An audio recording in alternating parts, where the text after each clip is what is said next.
देखिए अभी हमारे देश में ही गणेश चतुर्थी पर कुछ लोगों ने, कुछ कम्युनिटी वालों ने पत्थर मारे हैं। बताइए कौन सा एक हिंदू है जो किसी के शोभा यात्रा में पत्थर मारा हो? अमरनाथ की यात्रा देख लो, या फिर आप वैष्णो देवी की यात्रा देख लो, या कोई भी छोटा मोटा यहीं का लोकल ही देख लो, या कोई धार्मिक आयोजन हो रहा हो, बिना पुलिस के हो ही नहीं सकता। जहाँ इस देश के अल्पसंख्यक हज यात्रा पर जाते हैं तो उन्हें कहीं ना कहीं देश के किसी सैनिक की जरूरत नहीं पड़ती, लेकिन एक दुर्भाग्य कि हमें अमरनाथ यात्रा करनी पड़ती है तो सुरक्षा के घेरे में करनी पड़ती है। इनके लिए कानून होना चाहिए, योगी आदित्यनाथ का बुलडोजर कार्रवाई। सोता हुआ हिंदू जब 50% से भी कम हो जाएगा, जब इसकी बहन बेटियों को जबरन इसके घर से उठा के ले जाया जाएगा, जब पाकिस्तान और बांग्लादेश जैसी नौबत हो जाएगी, तब इनके पास अकल आएगी, तब तक हाथ से सब कुछ निकल जाएगा। यात्रा हो अमरनाथ की यात्रा, वो भी पता है 30 लाख उसमें मिलिट्री लगती है, तब जाके वो पूरी होती है। छोटा मोटा अगर कोई रैली, कोई इस तरह का मतलब धार्मिक आयोजन करें तो पुलिस लगती है, और वही चीज वो खुलेआम करते हैं, खुलेआम सब कुछ करते हैं। उनके लिए कोई, क्योंकि जो करने वाले अपराधी हैं, जब उनका आयोजन होता है तो भाई हिंदू तो देखो सहनशील रहा है शुरू से। नमस्कार जी, क्या शुभ नाम है? AK चौबे। चौबे जी, बात करेंगे हम गणेश चतुर्थी को लेकर। हमारे देश में हर साल गणेश चतुर्थी शोभा यात्रा निकाली जाती है, हनुमान जन्मोत्सव की शोभा यात्रा निकाली है, शिव रात्रि की शोभा यात्रा, सभी यात्राओं पर हमले जो है हमेशा होते रहे हैं। आपसे मैं जानना चाहूँगा, क्या हमारे देश में और भी धर्म रह रहे हैं, क्या उनके त्योहारों पे कभी हमला होता देखा आपने? देखो ये आज से नहीं है, मतलब जब से हमारी यात्रा हो अमरनाथ की यात्रा, वो भी पता है 30 लाख उसमें मिलिट्री लगती है, तब जाके वो पूरी होती है। छोटा मोटा अगर कोई रैली, कोई इस तरह का मतलब धार्मिक आयोजन करें तो पुलिस लगती है, और वही चीज वो खुलेआम करते हैं, खुलेआम सब कुछ करते हैं। उनके लिए कोई, क्योंकि जो करने वाले अपराधी हैं, जब उनका आयोजन होता है तो भाई हिंदू तो देखो सहनशील रहा है शुरू से, इसलिए जो है हिंदुओं को टारगेट किया जाता है। सरकार जो बैठती है विपक्ष में, जो सरकारें पहले थी वो भी हिंदुओं को दबाती रहीं, हिंदुओं के खिलाफ कानून लाती रहीं। हिंदू दबता चला गया, हिंदू सहनशील बन गया। अब उसे लगता है कि भैया पुलिस है तो पुलिस प्रोटेक्शन है तो मैं ये यात्रा करूंगा। आपको बताओ, अमरनाथ की यात्रा देख लो, या फिर आप वैष्णो देवी की यात्रा देख लो, या कोई भी छोटा मोटा यहीं का लोकल ही देख लो, या कोई धार्मिक आयोजन हो रहा हो, बिना पुलिस के हो ही नहीं सकता। हमारे देश में हम ही मतलब दूसरे दर्जे के नागरिक हैं। ये किसका काम है? कांग्रेस ही तो बैठी थी। अब थोड़ा सा सरकार ने जो है हिलडुल किया है कि भैया लोगों को थोड़ा बराबरी में लाने की कोशिश कर रही है, तो सारे बिलबिला रहे हैं, सबके पेट में दर्द हो रहा, कह रहे हैं कि भैया ये क्यों हो रहा है, ये होना ही नहीं चाहिए। पहले जैसा था वो सब ठीक था, पहले जैसे हम हिंदुओं के हाथ काटते थे, नए कानून बना देते थे, वैसे सरकार ये कानून हटा रही है, तो इसलिए ये कर रहा है विपक्ष। और रही बात ये कि ये चीज़ें नहीं हटने वाली। अगर योगी जी जैसा शासन होगा तो धीरे धीरे कानून का खौफ जब इनके अंदर बैठेगा तब जाके होगा। आप देखो म्यांमार की वो दशा देखो कैसी थी, वहाँ पे बौद्ध रहते हैं, वो चींटी भी नहीं मारते, एक चींटी भी नहीं मारते भाई साहब, लेकिन बौद्धों को क्या ज़रूरत पड़ गई कि इतना बड़ा जेनोसाइड कर दिया उन्होंने बगावत ही खड़ी कर दी, और उसके बाद आज मुस्लिम फ्री हो गए, वो पूरा देश खाली हो गया, करोड़ों रुपए की मस्जिदें बनी हैं, वीरान पड़ी हैं। कैसे बुद्धिस्टों ने किया? क्योंकि वहाँ के योगी बाबा की तरह एक वहाँ का भी लीडर जागा और उसने सचेत किया लोगों को कि भैया सहनशील बने रहने से आप जो है नहीं, आपकी ज़मीन भी खोलोगे और कल को आप ही शरणार्थी हो जाओगे अपने ही देश में।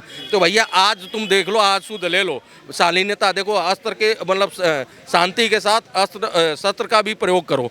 तब उन्होंने जब नंबर जारी किए, जैसे 786 उन्होंने 969 नंबर जारी किए, बोला जितने भी बौद्ध हैं वो सभी अपने अपने रेडी पटरी और गाड़ियों पे लगाएंगे, और जो लोग ये गाड़ियों पे देख के चढ़ेंगे भैया देश हित में वो काम करेंगे। अगर फंडिंग होती है इनको और बाहरी ताकतें अगर सस्ता सामान बेचती हैं तो आप महंगा ले लेना, समझ लेना देश हित में काम कर रहा हूँ। इस तरह की जागरूकता पैदा की तब हुआ है वहाँ, उसी तरह की चीज़ें यहाँ होने की ज़रूरत है, तब जाके ये बिलबिला जो रहे तब शांत बैठेंगे।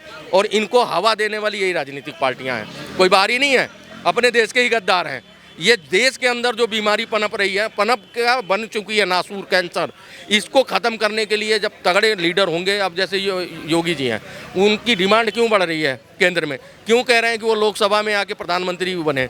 इसीलिए कि वो अच्छा जानते हैं शासन चलाना, वो दोनों तरफ से चलना जानते हैं, अच्छे के लिए अच्छा, बुरे के लिए बुरा। अभी कल गुजरात के अंदर मूर्तियां तोड़ दी गई गणेश चतुर्थी की 2 जगह जी, 2 जगह। और आज की घटना है कर्नाटक में, अगर आपको मालूम जी, क्या कहेंगे ऐसे तत्वों को लेकर? बदमाशी, दादागिरी, दंगा फसाद कराना, देश को डाइवर्ट करना है जी, और क्या नाम है, अपना नाम कमाना, और लो वोटों की राजनीति करना, बस और क्या है। ये सारा काम हो रहा है। सरकार कर रही है ना, गुजरात में तोड़े ना हाथ पैर, अरेस्ट किए ना बंदे, बिल्कुल वो तो अरेस्ट करके हेलो पूरा उनको आपकी मीडिया के सामने उनको पेश किया गया और उन्होंने कहा कि हमने पत्थरबाजी की है। चलो वहाँ पर तो हमने पत्थरबाजी की, लेकिन एक बात बता देता हूँ आपको, कोई धर्म नहीं कहता कि एक धर्म के ऊपर पत्थरबाजी की जाए, चाहे वो मुस्लिम है, चाहे ईसाई है, चाहे सिख है और चाहे वो हिंदू है। क्या समझे? मुस्लिम की किसी आयतों में नहीं लिखा हुआ कि किसी धर्म को कमज़ोर किया जाए या उस पर पत्थरबाजी की जाए। हिंदू धर्म में नहीं लिखा हुआ ऐसा कुछ भी, सिख धर्म में नहीं लिखा हुआ, ईसाई में नहीं लिखा हुआ। ये जो आतंकवादी तत्व होते हैं जिनकी सोच दंगा कराने की होती है और दंगे में हेलो बड़ा इंजॉय करने की होती है और तमाशा देखने की होती है, अपना राजनीति बेनिफिट लेने की होती है, ये वो लोग करते हैं और कोई भी नहीं करता है। मेरे विचार से ऐसा कोई धर्म ऐसा काम नहीं करता।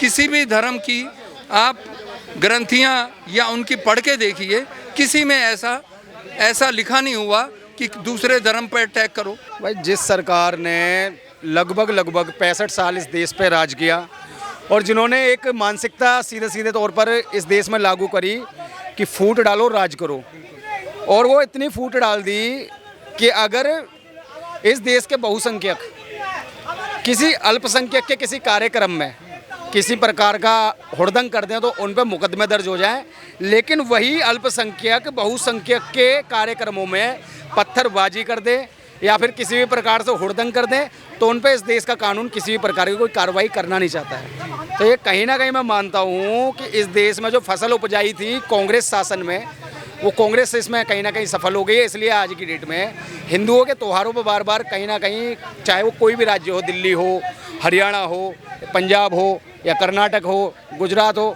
हर जगह ये चीज़ें हर साल हमें देखने को मिलती हैं। जहाँ इस देश के अल्पसंख्यक हज यात्रा पर जाते हैं तो उन्हें कहीं ना कहीं देश के किसी सैनिक की जरूरत नहीं पड़ती, लेकिन एक दुर्भाग्य कि हमें अमरनाथ यात्रा करनी पड़ती है तो सुरक्षा के घेरे में करनी पड़ती है। 30 से 40 हज़ार हमें डर लगता है कि कहीं हम पे आतंकी हमला ना हो जाए। तो ये कहीं ना कहीं हमारे मुंह पे तमाचा है, उन हिंदुओं के मुंह पे तमाचा है जो हिंदू बड़े शौक से कहता है कि ये देश हिंदुओं का है, और हिंदुओं को यहाँ डर डर के रहना पड़ रहा है और अल्पसंख्यक दहाड़ के यहाँ पर रह रहा है और उनकी गुंडाई साफ साफ हमेशा देखने को बार बार मिलती है। इनके लिए कानून होना चाहिए, योगी आदित्यनाथ का बुलडोजर कार्रवाई। एक हिंदू ही है जिसके त्योहारों पे हमला होता है और होता रहेगा। कारण है हम आप एक कब थे, हिंदू कब थे? इतने गंदे तरीके से जातियों में बांट दिया गया है, बटे नहीं थे, बांट दिया गया है एक षड्यंत्र के तहत। आप कोई भी सरकारी नौकरी का फॉर्म भर दीजिए, सबसे पहले आपका जाति पूछेगा। जैसे ही आपसे आपका जाति पूछा, आप तो खत्म, वहीं से खत्म। आज़ादी के बाद से लगातार आपसे आपकी जाति पूछती जा रही है, धीरे धीरे खत्म, आपके बच्चों के मन में भर दिया गया। अब आते हैं हिंदुओं के त्यौहार पे पथराव क्यों होता है। सोता हुआ हिंदू जब 50% से भी कम हो जाएगा, जब इसकी बहन बेटियों को जबरन इसके घर से उठा के ले जाया जाएगा, जब पाकिस्तान और बांग्लादेश जैसी नौबत हो जाएगी, तब इनके पास अकल आएगी, तब तक हाथ से सब कुछ निकल जाएगा। क्योंकि जो पथराव करते हैं उनका एक ही एजेंडा है, अपनी जनसंख्या बढ़ाना है, अपने वोट के द्वारा इस देश में अपने व्यक्ति को सत्ता पे बैठाना है। ये हिंदुओं को समझ नहीं आएगा। जब इनके लोग सत्ता पे बैठते हैं तो इनको लगता है अरे रे रे रे रे रे रे, और उनका तो एजेंडा ही है अपने इस देश में अपनी संख्या बढ़ा के अपनी सरकार स्थापित करना। संगठित हो जाओ हिंदुओं, बहुत हुआ जाति पात की लड़ाई। हाँ, अभी हमारे सभी सनातनी मूल्य के लोगों का यही मानना है, हमें जो बांटा गया है उससे ही बांटेंगे। और हमारी कोशिश है अब किसी भी नौकरी में जो जात का फार्म आता है उसको कटवाने की कोशिश करिए। हमारा धर्म सबसे प्राचीन, सबसे पुरातन है और पूरा विश्व जानता है। सबका धर्म, सबका मजहब जो है सनातन धर्म से निकला है। इसलिए हमारे रामनवमी पर, हमारे गणेश चतुर्थी पर, हमारे दुर्गा पूजा पर पत्थर मारे जाते हैं, क्योंकि लोगों को दिक्कत है। और दिक्कत सिर्फ हमारे देश में नहीं है, हमारे देश में कुछ कम्युनिटी वाले अलग से हैं जिन्हें दिक्कत है। आप ले लीजिए, सिर्फ हमारे देश में, अलग देश की बात आ देता हूँ, बांग्लादेश ले लीजिए, कश्मीर में पहले ही पत्थरबाजी होती थी और बांग्लादेश में तो अभी रिसेंटली हुई है, हमारे देश में तो पहले से होता आ रहा है। और दूसरी बात, बांग्लादेश में देखिए दुर्गा पूजा मना कर दिया गया है कि जब तक इनका अजान होगा, वहाँ के जो बांग्लादेशी मुसलमान हैं उन्होंने बोला जब तक अजान होता तब आप दुर्गा पूजा नहीं कर सकते, आप जो है पाठ नहीं पढ़ सकते, ना आप कोई काम कर सकते हो।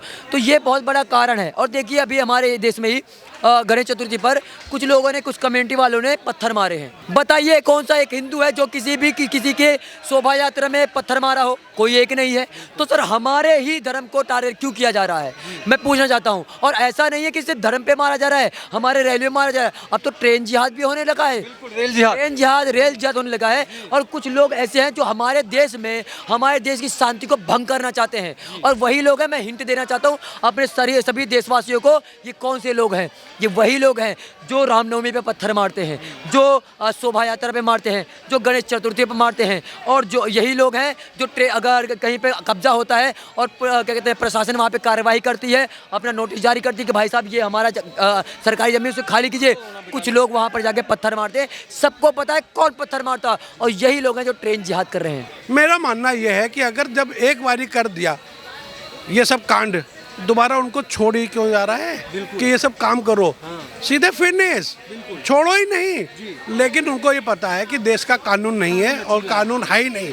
मैं कह रहा हूँ जब तक के देश का कानून, मैं कह रहा हूँ जितने भी बड़े मिनिस्टर हैं, चाहे वो मोदी जी हों, चाहे अमित शाह जी हों, चाहे कोई भी बड़ा मिनिस्टर है, जब उन्होंने तो क्राइम करना नहीं होता है या उनको करना होता है, जो क्रिमिनल है उनके नीचे हैं, उनकी आड़ में कौन मजे ले रहा है? आप बताओ कौन ले रहा है? यानी कि कोई ना कोई तो सपोर्ट कर रहा है। तो मैं कह रहा हूँ ऐसे सपोर्टर को और ऐसे लोगों को, मैं अगर मेरा बस चले, मैं अगर गृह मंत्री होता तो शायद इतनी देर नहीं लगती आने वाले समय में। और जो हो चुका है वो कि बंदे कहाँ गए, और किसी की हिम्मत भी नहीं होगी कि दोबारा कोई ऐसा कोई क्राइम करे। भाई एक बात बताओ, 12 वफात होता है मुस्लिमों का, हिंदू जाके सपोर्ट करता है, लग जाता है, उसके मन में तो नहीं ऐसा है कि हमें ये करना है। लेकिन नहीं, आपको शायद ये पता नहीं है, तब इतनी फोर्स होती है कि जितने की हिंदुओं में भी नहीं होती है।